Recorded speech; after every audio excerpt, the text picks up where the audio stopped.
मध्य प्रदेश में जहां एक और अपने पंचायती चुनाव का रुझान सामने आने लगे हैं, रिजल्ट अभी बाकी है, लेकिन इस चुनाव को इस तरह देखा जा रहा था कि ये मध्य प्रदेश के विधानसभा चुनाव का सेमीफाइनल है।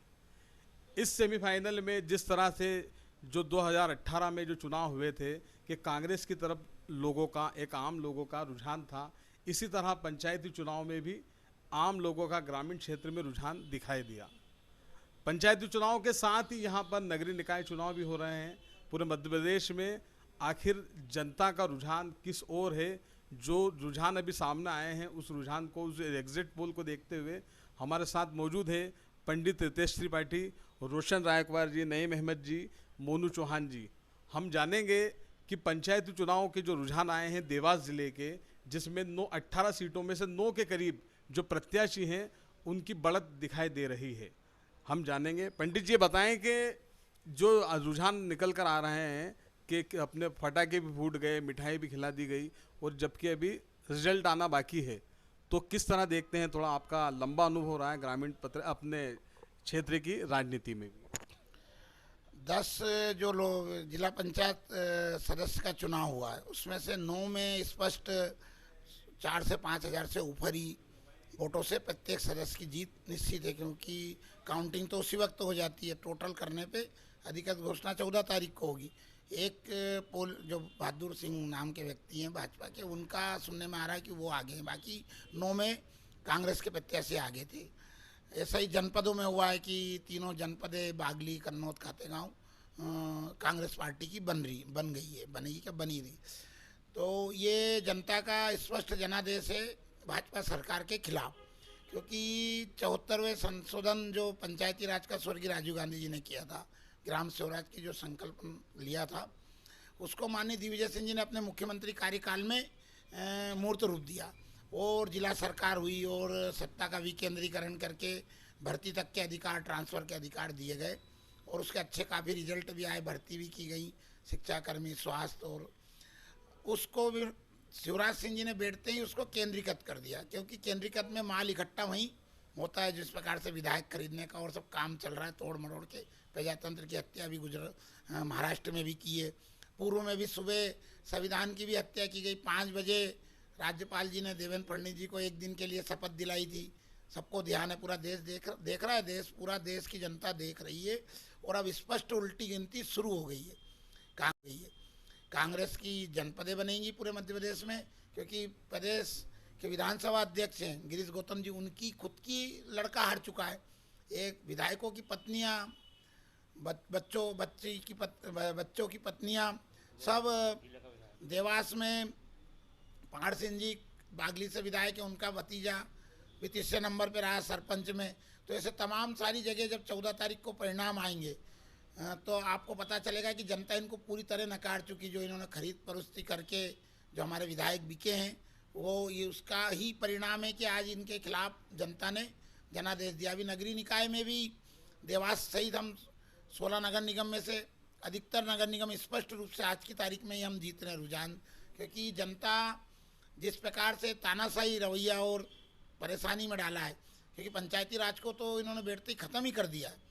पंचायती राज को, क्योंकि एक सरपंच जी को भी माननी करके बोलना पड़ता था, और गांव का लड़का गांव में ही नौकरी करे। ये इंजीनियर तक की भर्ती का अगर माननीय दिग्विजय सिंह जी की सरकार तीसरी बार बनती तो पूरा महात्मा गांधी का ग्राम स्वराज आपको देखने को मिलता मध्य प्रदेश में। अच्छा रोशन जी, ये बताएं कि जिस तरह से खरीद फरोख्त का एक प्रचलन जैसी स्थिति हो गई है, क्या जिला पंचायत में भी अगर कांग्रेस के जो उम्मीदवार हैं वो जीत कर, जो अधिकृत उम्मीदवार हैं वो जीत कर आते हैं, तो क्या यहाँ भी वो चीज़ देखने को मिलेगी? भारतीय जनता पार्टी आज लगातार जिस तरीके से धन बल, बाहुबल, पावर का उपयोग वो करती आ रही है, तो निश्चित रूप से वो उनके प्रयास करेंगे। पर ये जनता के द्वारा चुने हुए लोग हैं, विषम परिस्थितियों में चुने हुए लोग हैं, और कांग्रेस की विचारधारा से लोग चुनाव जीत के आए हैं। तो हमारी पूरी आस्था है और विश्वास है कि ये लोग जनता के जनादेश का सम्मान करेंगे और कांग्रेस के साथ, नई बयार के साथ स्थापित होने का पूरा काम करेंगे। नईम जी, ये बताएं कि जो शहरी क्षेत्र की हम बात करें तो शहरी क्षेत्र में कई जगह ऐसी स्थिति है कि शुरू में बीजेपी में बगावत दिखाई दी, कांग्रेस में भी बगावत दिखाई दी।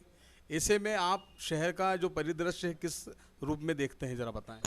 हम 45 में से करीबन 35 से 40 नगर निगम जो चुनाव जीतेंगे हम। अच्छा, और पूरा कांग्रेस का माहौल है पूरी जगह नगर निगमों में। हमारे साथ मोनू चौहान जी हैं। मोनू जी, ये बताएं कि आप पिछड़ा वर्ग के यहाँ के अध्यक्ष हैं, सचिव हैं, आप यहाँ प्रदेश सचिव हैं। अभी आप ये बताएं कि पिछड़ों की बात बीजेपी ने भी की, कांग्रेस ने भी की, लेकिन पिछड़ों को जो अधिकार जो चुनाव में जो यहाँ पर देना चाहिए, टिकट देना चाहिए, आपकी पार्टी ने कितने लोगों को दिया, जरा बताएं आप। हमारी पार्टी ने तो काफ़ी लोगों को दिया है, पर बीजेपी की पार्टी ने नहीं दिया। तो काफ़ी लोगों को दिया है, पर बीजेपी की पार्टी ने नहीं दिया है पिछड़ों को मौका। और जो हमारी पार्टी ने, कांग्रेस पार्टी ने पिछड़ों को, प्रत्याशियों को मौका दिया, वो निश्चित रूप से जीत के आएंगे। और कांग्रेस में का महापौर ही देवास में बनेगा और कमेटी भी कांग्रेस की ही बनेगी। त्रिपाठी जी, ये बताएं कि आपको लगता है कि इस बार जिला पंचायत अध्यक्ष और उपाध्यक्ष कांग्रेस का होगा?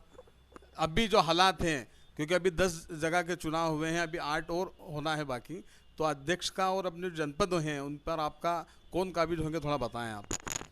जिले की जिस प्रकार 2 चुनाव के पहले 5 जनपदें कांग्रेस की बनी थी जिला, और पिछली बार भी देवास जनपद भी हमारी कांग्रेस की बनी थी। कन्नौज में भी हमारे ओम पटेल जी डबल अध्यक्ष बने थे जनपद के, कन्नौज के, कांग्रेस के ही हैं, बाद में विधानसभा भी लड़े। तो जिला पंचायत निश्चित तौर पे कांग्रेस की बनेगी, 5 जनपदें कांग्रेस की बनेगी। अधिकतर हमारे भाई सरपंच भी जीत के आए हैं कांग्रेस विचारधारा के, बागली और खातेगांव कन्नौज में। तो जनता तो पूरी तरह नकारने का मन बना चुकी है। अभी आप देवास में भी देखना, क्योंकि जो माननीय विधायक महोदय हैं, देवास की जनप्रतिनिधि हैं, उनका खुद का वार्ड, वो पिछली बार भी निर्दलीय जीता था आवास नगर, जहाँ खुद का वोटिंग है, वो वार्ड भी इस बार फिर हार रही है। वहाँ से भाजपा का उम्मीदवार ना तो महापौर में जीतेगा, क्योंकि वहाँ के उनका गृह निवास था, वहाँ से फिर उन्होंने कहीं बड़ा मकान बना लिया है काफ़ी, और मंडी भी वहीं आती है। तो मंडी में उनके कार्यकाल को पर्दे के पीछे देखा है कि किस प्रकार से दुकानों में हेरा फेरी हुई है, और रिमोट कंट्रोल से मंडी कोई अध्यक्ष उपाध्यक्ष ने नहीं चलाई, कोई जनप्रतिनिधि ने नहीं चलाई। मंडी जो अभी महापौर प्रत्याशी बने हैं भाजपा के, उनके द्वारा संचालित हुई। वहाँ का सफाई का ठेका, कैंटीन, तमाम है ऐसी चीज़ें हैं, क्योंकि जनहित का तो कोई नगर निगम ने बुनियादी काम तो शेखर साहब के बाद हुआ ही नहीं है देवास में। आप अभी स्थायी नर्मदा का जल ही नहीं है देवास में, अनुबंधी नहीं है नर्मदा घाटी विकास प्राधिकरण से।